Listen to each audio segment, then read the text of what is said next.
Chris, to borrow one from Ross Lyon, is this a bit of an audit tomorrow night? Do we find out if the Cats are back? Maybe for others. I wouldn't argue against anyone who's looking at it that way. But for us, I don't think that's the logical way for us to think about this week. We don't want to dismiss the last couple of weeks because in patches we've played well, and we think we're improving, but I don't think we'll come away from this game with any hard and fast answers as to what it means for the rest of our year. But we do think that we're improving, and we always take that approach that we'd like to get better as the year goes on. It's not to say that we pace ourselves through the early rounds, and if you do that against the Swans, you're going to get beaten. So it's a big game. We relish the occasion. First time back here at GMHBA, it'd be great for our supporters. It's the first time in a while they get to see the progression of the new stand and get a bit of a feel for what this place is going to be in time. But even without that stand finish, I think it's going to be a really nice occasion. Are you hoping to see more of a four-quarter effort? The best stuff last week was fantastic, and then there was a couple of lapses. Is that one of the goals of the next few weeks, to get closer to the four-quarter mark?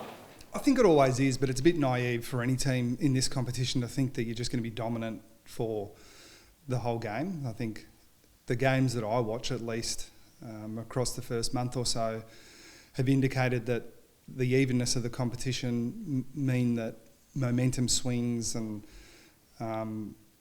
situations within games where you think you're in control can slip pretty quickly if you lower your guard a little bit. But even when you play well, it's just the fact of the opposition being so good that you're not always going to have on your terms. So, that's what we aspire to. I think it's easy to say that that's what we're trying to achieve, but it's a bit naive to think that if we don't do that every game, that we're somehow failing. Like we've never played the perfect game, and as I said, I think we're improving, and we'll need to play better than we have to beat Sydney. There's no doubt about that, but there's a lot of reason for optimism.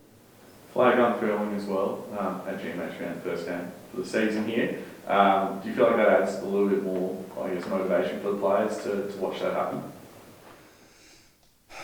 Well, they won't watch it for a start. They'll be in the rooms when that's happening, and that is more a product of acknowledging our supporters mainly that are coming to the ground. We hope that is a big occasion for them and something that they can get excited about.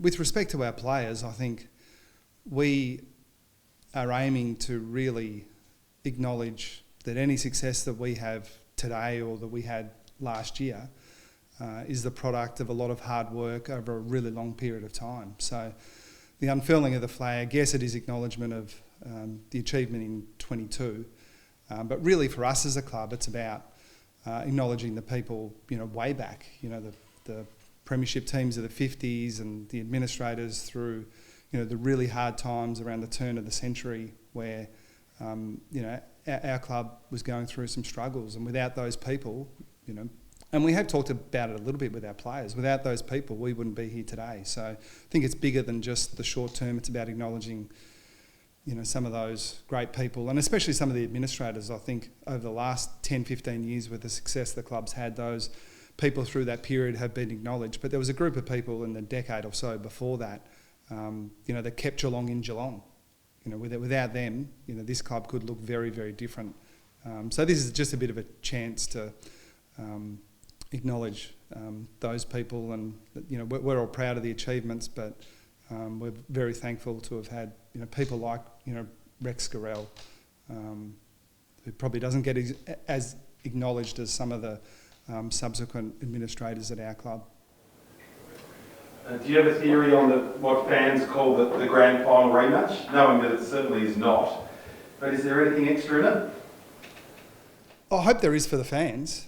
I think most of the time it means that we're only 6 rounds into the season, and I think there's a reasonable argument to be made that it's a big game because there's still 2 pretty good teams. But I think both of us have got our challenges right at the moment, but it's something I think the fans should embrace. There's a number of reasons to be excited about this week, coming back to Geelong for the first time, playing in front of our local members for the first time, playing against a really good opposition. The fact that it happens to be a grand final rematch, which is almost an oxymoron.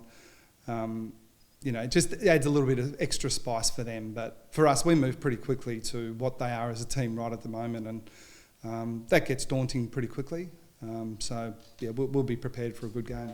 Do you predict there could be any emotional scars for them from what happened in September last year? Or do you prepare for it or hope it's that way and try to get the foot on the throat early? I mean, personally, it's hard to speak for all the players, but I think it's a question for them to answer. I don't think it's good policy to think about the opposition too much in that way. As a coach, I certainly don't hope at all. I think I'm trying to think of a way to say this without it being a horrible cliche, but even if we were going perfectly, I think we'd be acknowledging we've got to get us right before we sort of think too much about how they're going to approach it. But it's a mistake to go into any game thinking that the opposition is going to be less than their best, and we know what their best looks like, and that's what we're going to be ready for. Just looking at the data from the champion data Hawkins, I think they're 1 in pressure, you're 4. So that indicates it's going to be on in the middle, I would have thought, really hard and contested and maybe a bit old-fashioned. Yeah, and I think that's been the pattern of the games in the past. They have traditionally played a style of football that's high pressure. Who knows? Like those stats are worth looking at and worth thinking about, but they're often contributing factors. The ground that you play in, the conditions, those sort of things. I wouldn't read too much into it. But if the broad takeaway is that it's going to be a high pressure game around the ball, then I think that's pretty easy to accept. Obviously, Gary Rowan's one of the couple of inclusions into the side, back from that suspension from the dangerous tackle. Has there been a discussion at the club level about, this new perceived method of suspending and reporting players based on the dangerous levels of tackles in the season?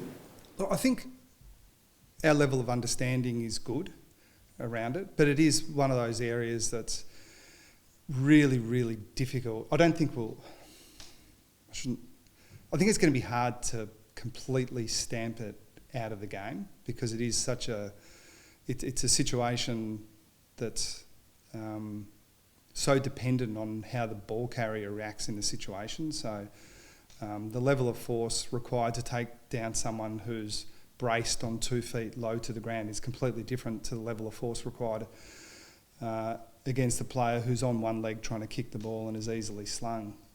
But the AFL's been really clear that the duty of care is on the tackler, and they've given us some really worthwhile cues. Things like if you have the ball carrier's arms pinned, you need to be really careful.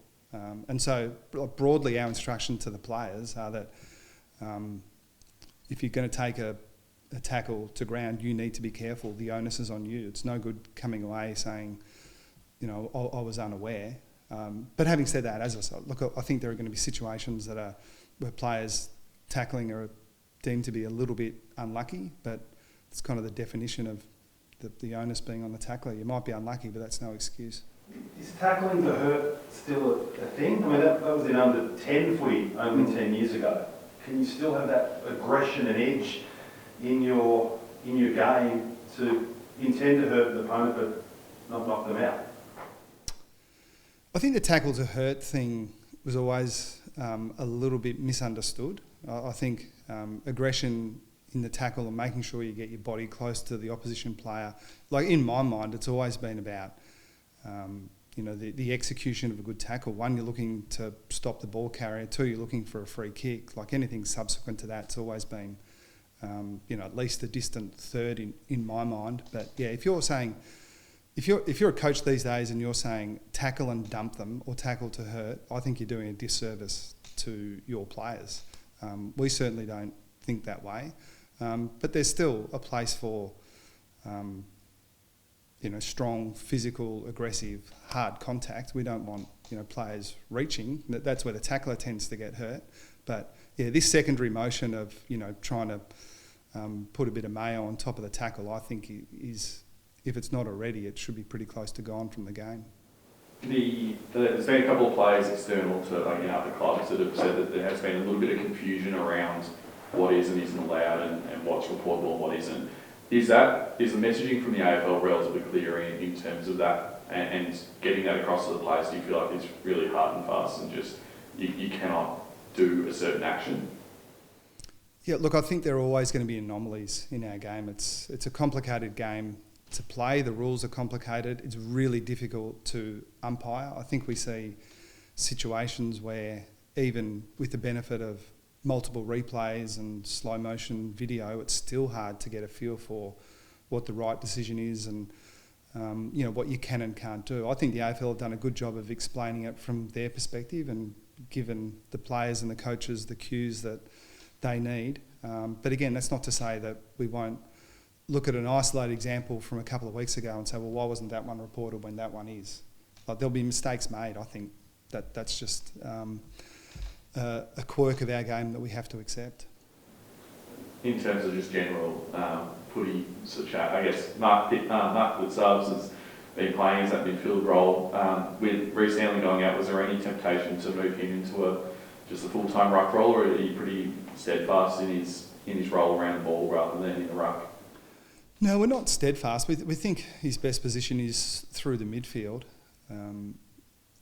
With Stanley going out, Stagler, has been an option we would have liked to have had available a little bit more over the last 18 months or so.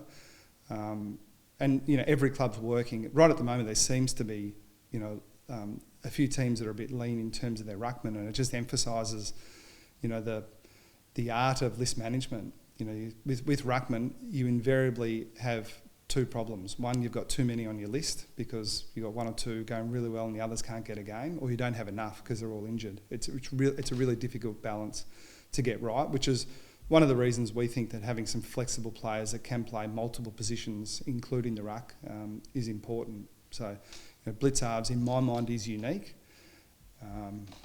But if there comes a day where we can find someone that can do the stuff he can do, we'll get him on our list as quickly as we can.